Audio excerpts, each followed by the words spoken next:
El destino de un hombre no siempre se decide por su nacimiento. A veces, las historias más grandes comienzan en los lugares más inesperados. En un campo apartado, entre ovejas y colinas, un joven cuidaba del rebaño de su padre. No era el primogénito, ni el más fuerte, ni el más reconocido entre sus hermanos. Sin embargo, él fue el elegido. David era apenas un muchacho cuando su vida cambió para siempre. Mientras sus hermanos mayores disfrutaban del reconocimiento y la atención, él pasaba sus días entre ovejas, protegiéndolas de leones y osos. Aprendió a tocar el arpa, a escribir poesía, y sobre todo, a confiar en Dios. No sabía que esas habilidades lo prepararían para gobernar a todo un pueblo. Pero antes de que el mundo lo conociera como rey, primero lo conocería como un simple pastor y luego, como un guerrero. El rey Saúl, el primero en gobernar Israel, había fallado. Su desobediencia lo alejó de Dios y el profeta Samuel recibió una orden clara: debía ungir a un nuevo rey. Dios lo envió a la casa de Isaí, un hombre con muchos hijos. Uno tras otro, Samuel vio desfilar a los hermanos mayores de David. Altos, fuertes, con apariencia de reyes. Cuando por fin llamaron a David del campo, Samuel supo que él era el elegido. En un acto privado, lejos del trono y de la multitud, el joven pastor fue ungido como el futuro rey de Israel. Sin embargo, su coronación no sería inmediata. Aún faltaban muchas pruebas, victorias y errores antes de que David se sentara en el trono. David seguía siendo un pastor cuando Israel enfrentó una amenaza temible. Un guerrero filisteo, Goliat, desafiaba a los ejércitos de Israel día tras día. Era un gigante, un coloso de casi 3 metros de altura, con una armadura imponente y una arrogancia desbordante. Nadie se atrevía a enfrentarlo. Hasta que David llegó al campamento.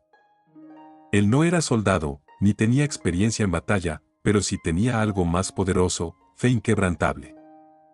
Mientras todos temían a Goliat, David confiaba en que Dios le daría la victoria. Rechazó la pesada armadura del rey Saúl y en su lugar tomó su honda y 5 piedras lisas del arroyo. Goliat se burló de él. ¿Un muchacho enfrentándolo con una honda? Pero David no tembló. Con una precisión letal, lanzó una piedra que se incrustó en la frente del gigante. Goliat cayó al suelo, y con la espada de su enemigo, David terminó con su vida. Ese día, un simple pastor se convirtió en un héroe de Israel. La fama de David creció. La gente lo aclamaba y eso despertó la envidia del rey Saúl. ¿Cómo podía un simple joven recibir más reconocimiento que el propio rey? Saúl, consumido por los celos, intentó matar a David en varias ocasiones. Pero cada vez, David escapó. Durante años, vivió como un fugitivo, escondiéndose en cuevas y desiertos. Pudo haber tomado venganza, pudo haber matado a Saúl cuando tuvo la oportunidad, pero nunca lo hizo. No tocaré al ungido del Señor, decía David. Él sabía que el trono no se ganaba por la fuerza, sino por la voluntad de Dios. Tras la muerte de Saúl en batalla, David finalmente se convirtió en rey. Al principio, gobernó solo sobre la tribu de Judá, pero con el tiempo, fue reconocido como rey de todo Israel. Su reinado trajo victorias militares, estabilidad y un gran anhelo en su corazón: construir un templo para Dios. Llevó el arca de la alianza a Jerusalén y convirtió la ciudad en la capital espiritual y política de Israel. Fue un rey valiente, un estratega brillante y un hombre que, a pesar de sus errores, buscaba a Dios con todo su corazón. Pero incluso los grandes hombres caen. David cometió uno de los pecados más recordados en la Biblia: su adulterio con Betsabé. No solo tomó a la esposa de otro hombre, sino que, en un intento por encubrir su pecado, mandó a matar a su esposo, Urías, un soldado fiel.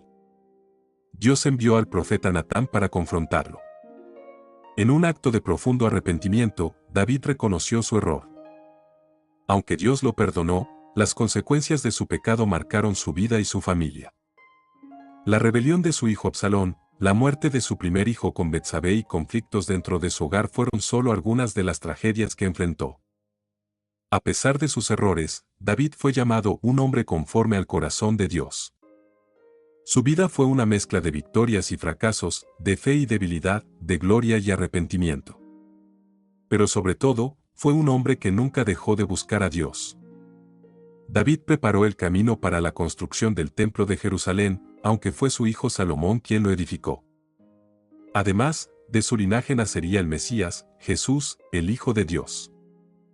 David no fue perfecto, pero su historia nos muestra que Dios no busca perfección, sino corazones dispuestos a seguirle. Ahora dime, ¿qué opinas sobre David? Déjelo saber en los comentarios. Gracias por vernos y si quieres conocer más historia de vida como esta, suscríbete a nuestro canal. Nos vemos en el próximo video.